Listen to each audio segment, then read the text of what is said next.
यानंतरची बातमी पुण्यातून। पुण्यातील इच्छुक उमेदवारांकडून आता पालिकेसाठी जोरदार तयारी केल्याचं पाहायला मिळतंय। पुणे मनपाच्या इच्छुक उमेदवारांकडून तयारीला वेग आलाय। संभाव्य उमेदवारांनी मतदारांसाठी महाकाल देवदर्शन यात्रेचं सुद्धा नियोजन केलेलं आहे। याचाच आढावा घेतला आमचे प्रतिनिधी अमोल दरेकर यांनी। राज्यामध्ये गेल्या अनेक दिवसांपासून अनेक वर्षांपासून प्रलंबित असणाऱ्या स्थानिक स्वराज्य संस्थांचा बिगुल वाजलेला आहे आणि त्यामुळे संभाव्य उमेदवारांनी आता मतदारांशी आपला संवाद साधत या ठिकाणी देवदर्शनाची आयोजन केलेलं आहे। आपण माझ्या पाठीमागे पाहू शकता की रेल्वेच्या माध्यमातून या ठिकाणी उज्जैन या ठिकाणी असणाऱ्या महाकाल या देवस्थानला दर्शन घडवण्यासाठी या ठिकाणी आयोजकांनी मतदारांशी संवाद साधत या ठिकाणी मोठ्या प्रमाणामध्ये खरं तर यात्रेचं आयोजन केलेलं आहे। ही यात्रा खरं तर मतदारांशी आणि उमेदवारांशी खरं तर संवाद साधणाऱ्या, एक नाळ जोडणाऱ्या, कशा प्रकारे या यात्रेकडे पाहताय?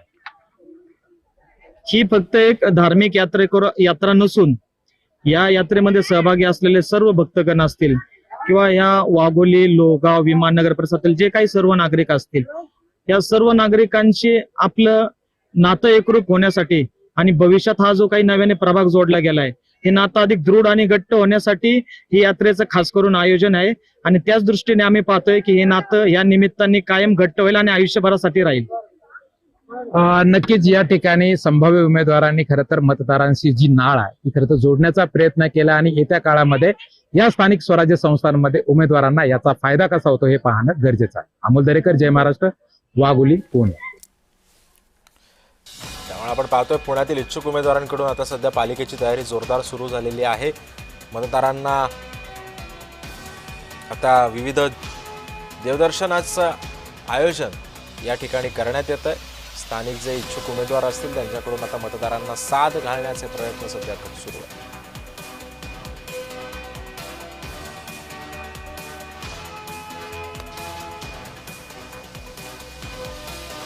पुण्यातील इच्छुक उमेदवारांकडून सध्या पालिकेची तयारी जोरात सुरू आहे।